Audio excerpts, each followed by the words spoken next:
नमस्कार। आज हम इंटेलिजेंस ब्यूरो यानी आईबी में निकली एक खास भर्ती पर थोड़ी गहराई से बात करने वाले हैं। ये है सिक्योरिटी असिस्टेंट मोटर ट्रांसपोर्ट या जिसे सैम्प्ट कहते हैं, और हम इसे खास तौर पर भूतपूर्व सैनिकों के नज़रिए से देखेंगे। हमारे पास इससे जुड़े कुछ नोट्स हैं, कुछ जानकारी हैं, तो कोशिश यही रहेगी कि इस मौके से जुड़ी खास बातें समझें, जैसे योग्यता क्या है, चुनते कैसे हैं, वेतन कितना मिलता है, काम क्या होता है। यह सब मतलब जो लोग सेना, नौसेना या वायुसेना से रिटायर हुए हैं उनके लिए कैसे फिट बैठता है।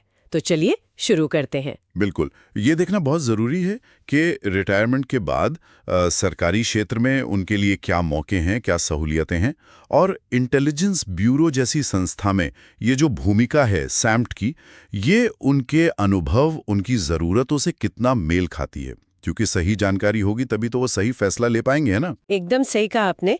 तो सबसे पहले बात करते हैं पात्रता की, मतलब कौन अप्लाई कर सकता है। यहाँ भूतपूर्व सैनिकों के लिए कुछ खास छूट है। सबसे पहले उम्र की बात आती है। वैसे तो 18 से 27 साल है सामान्य सीमा, लेकिन इनके लिए क्या है? हाँ, यहाँ नियमों में छूट दी गई है। जो भूतपूर्व सैनिक हैं, उन्हें उनकी डिफेंस सर्विस में जितने साल उन्होंने सेवा दी है उतनी छूट मिलती है, और उसके ऊपर 3 साल की एक एक्स्ट्रा छूट भी है। ये एक महत्वपूर्ण बात है जो उनके अनुभव को एक तरह से मान्यता देती है। अच्छा, मतलब अगर किसी ने मान लीजिए 15 साल सर्विस की है तो उन्हें 15 साल वो प्लस 3 साल ये, यानी कुल 18 साल की छूट, तो वो 27 प्लस 18 बराबर 45 साल तक अप्लाई कर सकते हैं, ऐसा? हाँ, गणित तो यही कहता है। लेकिन इसमें यह भी देखना होता है कि कई बार एक ओवरऑल अपर एज लिमिट भी होती है, जो अक्सर सरकारी नौकरियों में 45 या 50 के आसपास रहती है। वो नोटिफिकेशन में कंफर्म करना बेहतर होता है। पर हाँ, ये छूट कई अनुभवी लोगों के लिए दरवाजे खोल देती है, जो शायद सोचते हों कि अब उनके लिए सरकारी नौकरी के विकल्प कम हो गए हैं। ये वाकई में अहम है। अच्छा, उम्र के बाद आता है पढ़ाई का सवाल। क्या यहाँ कोई खास डिग्री चाहिए? नहीं, यहाँ राहत की बात है। इस पद के लिए जो मिनिमम क्वालिफिकेशन है वो सिर्फ 10वीं पास यानी मैट्रिक, और ये शर्त सबके लिए एक जैसी है, सामान्य उम्मीदवार हों या भूतपूर्व सैनिक। और अगर किसी ने स्कूल से नहीं बल्कि डिफेंस सर्विस से ही 10वीं के बराबर का कोई सर्टिफिकेट लिया हो तो? हाँ, वो भी चलेगा।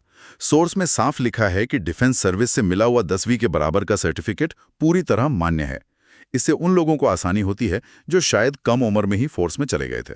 ठीक है, तो पढ़ाई वाली बात तो सीधी है, लेकिन पोस्ट का नाम है सिक्योरिटी असिस्टेंट मोटर ट्रांसपोर्ट, तो लगता है ड्राइविंग वगैरह की भी जरूरत होगी। हाँ, बिल्कुल, जैसा नाम से ही पता चल रहा है, ड्राइविंग स्किल्स यहाँ बहुत जरूरी हैं। सबसे पहली और जरूरी शर्त है एक वैलिड लाइट मोटर व्हीकल यानी LMV ड्राइविंग लाइसेंस होना, मतलब सामान्य कार चलाने का लाइसेंस। अच्छा, LMV लाइसेंस। और इसके अलावा? लाइसेंस तो चाहिए ही, साथ में उम्मीदवार को मोटर मैकेनिज्म की थोड़ी बेसिक जानकारी होनी चाहिए। ऐसा नहीं कि पूरा मैकेनिक होना है, पर गाड़ी में कोई छोटी मोटी गड़बड़ हो तो उसे समझना या फर्स्ट एड टाइप कुछ कर पाना आना चाहिए। और हाँ, कम से कम 1 साल का LMV चलाने का अनुभव भी चाहिए। ये अनुभव लाइसेंस मिलने के बाद का होना चाहिए। यहाँ एक बात और है जो शायद सीधे भूतपूर्व सैनिकों से जुड़ती है। सुनने में आया है कि अगर किसी ने अपनी सर्विस में मोटर ट्रांसपोर्ट यानी MT ट्रेड में काम किया हो या ड्राइवर की ड्यूटी की हो तो उनको फायदा होता है। बिल्कुल होता है। ये ना सिर्फ उनके अनुभव की शर्त पूरी करता है, बल्कि उन्हें एक मजबूत कैंडिडेट बनाता है। जिन्होंने सर्विस में गाड़ियां चलाई हैं, खासकर MT ट्रेड वाले, उनको तो ड्राइविंग का अच्छा अनुभव होता ही है। साथ में वो अलग अलग इलाकों, मुश्किल हालात में गाड़ी चलाना, उसका रख रखाव और जो ऑपरेशनल नियम होते हैं उनसे भी वाकिफ होते हैं। ये अनुभव सिलेक्शन में जरूर पॉजिटिव तरीके से देखा जाएगा। तो ये तो हो गई योग्यता की बातें। अब आते हैं सिलेक्शन पर। चुनाव कैसे होता है? क्या इसमें भूतपूर्व सैनिकों के लिए कुछ अलग है, कोई फायदा मिलता है? देखिए, सिलेक्शन प्रोसेस में मुख्य तौर पर 3 स्टेज दिखते हैं। पहला है टियर 1। ये एक ऑब्जेक्टिव टाइप का रिटन एग्जाम होता है। इसमें वही जनरल चीजें पूछते हैं, रीजनिंग, GK, मैथ्स, इंग्लिश वगैरह, ये सब के लिए एक जैसा होता है। ठीक है, पहला स्टेज कॉमन है। इसके बाद? तो ड्राइविंग स्किल्स परखना तो बहुत जरूरी है। और यहीं पर, जैसा आप कह रही थी, भूतपूर्व सैनिकों का अनुभव, खासकर जिन्होंने MT ट्रेड में काम किया है या जिन्हें लंबा ड्राइविंग एक्सपीरियंस है, वो बहुत काम आ सकता है। उनका कॉन्फिडेंस, उनकी स्किल यहाँ साफ दिखती है। हाँ, तो ड्राइविंग टेस्ट एक अहम पड़ाव है जहां उनका अनुभव सीधे टेस्ट होगा। इसके बाद? फाइनल स्टेज इंटरव्यू है। हाँ, ड्राइविंग टेस्ट क्लियर करने के बाद आता है इंटरव्यू, या जिसे पर्सनालिटी टेस्ट कहते हैं। और यहीं पर सोर्स में एक खास बात लिखी है कि सर्विस बैकग्राउंड होना, मतलब सेना, नौसेना या वायुसेना से आना, इंटरव्यू में एक प्लस पॉइंट माना जा सकता है। प्लस पॉइंट, इसका मतलब क्या है? मतलब क्या कोई एक्स्ट्रा मार्क्स मिलते हैं या कुछ और? देखिए, इसका मतलब सीधे सीधे एक्स्ट्रा मार्क्स देना नहीं होता है आमतौर पर, लेकिन इंटरव्यू पैनल जो है वो कैंडिडेट की पूरी पर्सनालिटी देखता है। अब जो फौजी बैकग्राउंड से आते हैं उनसे एक उम्मीद होती है डिसिप्लिन की, जिम्मेदारी की, प्रेशर में शांत रहने की, टीम वर्क की। तो इंटरव्यू में जब उनके अनुभव पर बात होती है, उनकी ट्रेनिंग, सर्विस की चुनौतियों पर, तो ये गुण अपने आप सामने आ सकते हैं। तो आप कह रही हैं कि इंटरव्यू में शायद उनसे ऐसे सवाल पूछे जाएं जहां वो अपने सर्विस के उदाहरण देकर बता सकें कि वो कितने काबिल हैं, जैसे मुश्किल सिचुएशन कैसे संभाली या नियमों को कैसे फॉलो किया। बिल्कुल बिल्कुल संभव है। इंटरव्यू का मकसद ही यही है कि कैंडिडेट उस पोस्ट के लिए कितना फिट है, ये देखना। और अनुशासन, टाइम पर आना जाना, निर्देशों को मानना, ये सब चीज़ें जो फौज में सीखी जाती हैं, वो इस नौकरी के लिए बहुत ज़रूरी हैं। तो भले ही कोई अलग से कोटा ना हो, उनका अनुभव उन्हें इंटरव्यू में एक, कह सकते हैं, मनोवैज्ञानिक बढ़त दे सकता है, अगर वो उसे ठीक से पेश कर पाएं। ये बहुत ज़रूरी बात है। चलिए अब उस चीज़ पर आते हैं जो किसी भी नौकरी में बहुत अहम होती है, पैसा। वेतन, भत्ते और दूसरे फ़ायदे क्या हैं, खासकर उन भूतपूर्व सैनिकों के लिए जो रिटायरमेंट के बाद एक स्टेबल इनकम चाहते हैं। हाँ, आर्थिक पहलू देखें तो ये पद पे लेवल 3 में आता है। इसका जो अभी का पे स्केल है वो है 21,700 रुपए से 69,100 रुपए। ये बेसिक पे है। 21,700 रुपये बेसिक पे? तो मतलब हाथ में कितना आएगा शुरू में? इसमें और भी कुछ जुड़ता है क्या? हाँ, ये तो सिर्फ बेसिक है। इसके ऊपर सेंट्रल गवर्नमेंट के नियमों के हिसाब से कई सारे अलाउंसेस जुड़ते हैं, जैसे डीए मतलब महंगाई भत्ता, जो टाइम टाइम पर बढ़ता है। फिर एचआरए यानी मकान किराया भत्ता, जो इस बात पर डिपेंड करता है कि पोस्टिंग किस शहर में है। ट्रांसपोर्ट अलाउंस वगैरह, इन सब को मिलाकर जो शुरुआती ग्रॉस सैलरी बनती है वो काफ़ी ठीक ठाक हो जाती है। शहर के हिसाब से एचआरए अलग होता है, इसलिए एकदम फिक्स अमाउंट बताना मुश्किल है, पर यह बेसिक से काफ़ी ज़्यादा होती है। ठीक है, ये समझना ज़रूरी था। अब भूतपूर्व सैनिकों के लिए क्या यहाँ कोई खास आर्थिक नियम है? सोर्स में पे प्रोटेक्शन का जिक्र था, ये क्या चीज़ है? हाँ, ये भूतपूर्व सैनिकों के लिए एक बहुत बहुत बड़ा फायदा है और इसे समझना चाहिए। पे प्रोटेक्शन का मतलब ये है कि जब कोई भूतपूर्व सैनिक रिटायरमेंट के बाद किसी दूसरी सरकारी नौकरी में आता है, कुछ शर्तों के साथ, तो उसका जो नया वेतन तय होगा उसमें उसकी पिछली नौकरी यानी डिफेंस सर्विस की जो आखिरी बेसिक पे थी उसको प्रोटेक्ट किया जाता है। मतलब उनका नया वेतन पुरानी बेसिक पे से कम नहीं हो सकता, ऐसा कुछ? मोटे तौर पर यही मतलब है।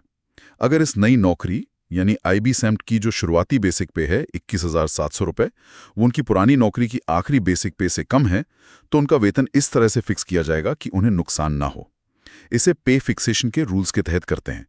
ये इसलिए है ताकि उनके इतने सालों के अनुभव का जो आर्थिक मूल्य है वो कम ना हो। कह सकते हैं कि ये उनके अनुभव का सम्मान है। ये तो वाकई बहुत बढ़िया है। प्राइवेट सेक्टर में तो अक्सर दूसरी नौकरी में सैलरी कम से शुरू करना पड़ता है, लेकिन यहाँ सरकार उनकी पिछली सैलरी का ध्यान रख रही है। ये रिटायरमेंट के बाद आर्थिक स्थिरता के लिए बहुत मायने रखता होगा। निश्चित रूप से ये एक बहुत बड़ा इंसेंटिव है। और इसके साथ ही एक और बहुत महत्वपूर्ण फायदा जुड़ा है, जिसे सोर्स में डबल बेनिफिट कहा गया है। Double benefit? ये तो सुनने में ही बड़ा अच्छा लग रहा है। ये क्या है? ये भी सेंट्रल गवर्नमेंट की नौकरियों में भूतपूर्व सैनिकों के लिए एक स्टैंडर्ड नियम है। इसका सीधा सा मतलब है कि उन्हें उनकी पिछली मिलिट्री सर्विस के लिए जो पेंशन मिल रही है वो मिलती रहेगी, और साथ ही उन्हें इस नई नौकरी यानी आईबी सैम्ट की पूरी सैलरी और सारे भत्ते भी मिलेंगे, यानी पेंशन प्लस सैलरी दोनों एक साथ। तो मतलब वो एक ही टाइम पर अपनी पेंशन भी लेंगे और इस नौकरी की पूरी तनख्वाह भी। ये तो आर्थिक रूप से बहुत ही मजबूत स्थिति बनाता है। हाँ बिल्कुल, पेंशन उनके इतने सालों की देश सेवा का सम्मान है और नया वेतन उनकी अभी की भूमिका के लिए है। ये डबल बेनिफिट इस मौके को उन भूतपूर्व सैनिकों के लिए बहुत ज्यादा आकर्षक बना देता है, जो न सिर्फ एक्टिव रहना चाहते हैं बल्कि आर्थिक रूप से भी सुरक्षित रहना चाहते हैं। वाकई पे प्रोटेक्शन और डबल बेनिफिट मिलकर इसे एक बहुत सॉलिड पैकेज बनाते हैं।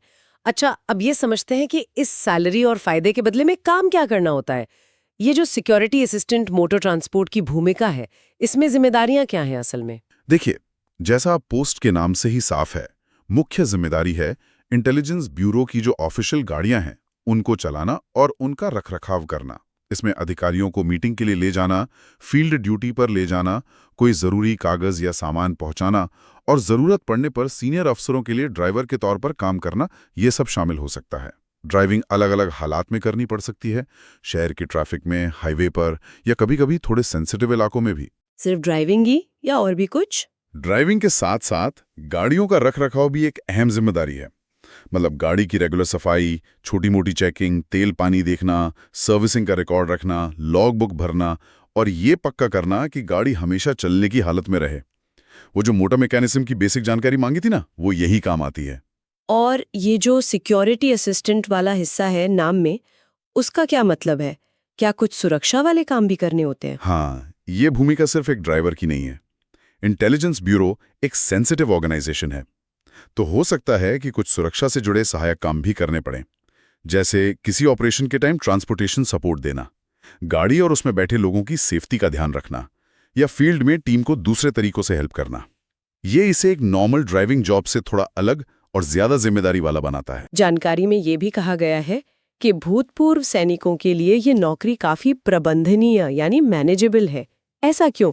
क्या उनके लिए आसान होती है? आसान शायद सही शब्द न हो, पर उनके अनुभव और ट्रेनिंग की वजह से वो इस रोल के लिए काफी फिट होते हैं। पहली बात, अनुशासन, वो उनके स्वभाव में होता है। नियम और कायदों को फॉलो करने के आदी होते हैं। दूसरी बात, बहुत से भूतपूर्व सैनिकों को, खासकर एम्प्टी ट्रेड वालों को, अलग अलग तरह की गाड़ियां चलाने और मुश्किल हालात में काम करने का बहुत अनुभव होता है। तीसरी बात, वो जिम्मेदारी लेना और जो सामान उन्हें सौंपा गया है, जैसे गाड़ी, उसकी देखभाल करना जानते हैं। मतलब उनके पास जो स्किल्स और एटीट्यूड पहले से हैं, वो इस नौकरी की जरूरतों से सीधे सीधे मैच करते हैं। बिल्कुल। उन्हें पता होता है कि टाइम पर रिपोर्ट करना है, इंस्ट्रक्शन सही से फॉलो करने हैं, गाड़ी ठीक रखनी है और सेंसिटिव जानकारी या एक्टिविटी को लेकर अलर्ट रहना है। ये सारे गुण इन्हें इस रोल में जल्दी ढलने और अच्छा काम करने में मदद करते हैं। इसीलिए इसे उनके लिए मैनेजेबल कहा गया है, क्योंकि उनके पास इससे डील करने के लिए जरूरी बेस पहले से है। तो हमने योग्यता, सिलेक्शन प्रोसेस, सैलरी भत्ते और काम की प्रकृति, इन सब पर काफी विस्तार से बात की। अब अगर हम इसका एक पूरा मूल्यांकन करें, सारी जानकारी को एक साथ रखें, तो भूतपूर्व सैनिकों के नजरिए से ये मौका कैसा दिखता है? कुल मिलाकर देखें तो ये अवसर भूतपूर्व सैनिकों के लिए कई लिहाज से काफी अच्छा नजर आता है। पहली और सबसे बड़ी बात, ये एक परमानेंट सेंट्रल गवर्नमेंट जॉब है, जो पद, सैलरी और सर्विस कंडीशन के हिसाब से सिक्योरिटी और स्टेबिलिटी देती है। दूसरी बात, इसके लिए जो मिनिमम एजुकेशन क्वालिफिकेशन है, वो सिर्फ 10वीं पास है, जो इसे बहुत सारे भूतपूर्व सैनिकों की पहुंच में ले आती है। और जैसा हमने अभी बात की, आर्थिक पहलू भी बहुत मजबूत है। पे प्रोटेक्शन ये पक्का करता है कि उनके अनुभव की अनदेखी ना हो, और पेंशन के साथ सैलरी का डबल बेनिफिट इसे फाइनेंशियली बहुत आकर्षक बनाता है। ये दो बातें शायद बहुत से लोगों के लिए डिसाइडिंग फैक्टर हो सकती हैं। हाँ, ये बहुत बड़े प्लस पॉइंट्स हैं। इसके अलावा सिलेक्शन प्रोसेस में भी, जैसा हमने देखा, इंटरव्यू में उनके सर्विस बैकग्राउंड को पॉजिटिवली देखा जा सकता है और ड्राइविंग टेस्ट में उनका अनुभव सीधे काम आता है। जॉब का प्रोफाइल भी उनके डिसिप्लिन और ड्राइविंग स्किल से मेल खाता है। तो निष्कर्ष यही लगता है कि ये निश्चित रूप से उन भूतपूर्व सैनिकों के लिए गंभीरता से सोचने लायक ऑप्शन है, जो रिटायरमेंट के बाद एक एक्टिव, सम्मानजनक और स्थिर सरकारी नौकरी में अपनी दूसरी पारी शुरू करना चाहते हैं, खासकर अगर उन्हें ड्राइविंग में इंटरेस्ट और अनुभव है। सहमत हूं, ये भूमिका उनके स्किल सेट, खासतौर पर ड्राइविंग, अनुशासन और जिम्मेदारी की भावना का अच्छा इस्तेमाल करती है और उन्हें रिटायरमेंट के बाद भी देश की सेवा में योगदान देने का एक और मौका देती है, भले ही एक अलग रोल में सही। तो आज के इस विमर्श में हमने इंटेलिजेंस ब्यूरो में सिक्योरिटी असिस्टेंट मोटर ट्रांसपोर्ट भर्ती को भूतपूर्व सैनिकों के लिहाज से समझा। हमने उनकी पात्रता की खास शर्तें, जैसे उम्र में छूट, 10वीं पास की योग्यता, जरूरी ड्राइविंग लाइसेंस और अनुभव पर बात की। हमने सिलेक्शन प्रोसेस देखा, जिसमें टियर 1 एग्जाम, ड्राइविंग टेस्ट और इंटरव्यू शामिल हैं, और ये भी जाना कि कैसे उनका सर्विस बैकग्राउंड एक प्लस पॉइंट हो सकता है। और हमने आर्थिक पहलू, खास तौर पर पे प्रोटेक्शन और पेंशन के साथ सैलरी के डबल बेनिफिट के महत्व को समझा, साथ ही नौकरी की जिम्मेदारियों पर भी नजर डाली। ये तो साफ है कि ये भूमिका कहीं ना कहीं भूतपूर्व सैनिकों के खास गुणों और अनुभवों को ध्यान में रखकर ही बनाई गई लगती है। ड्राइविंग पर इतना जोर, अनुशासन की उम्मीद और सिक्योरिटी असिस्टेंट का रोल, ये सब उनकी बैकग्राउंड से मैच करता है। बिल्कुल।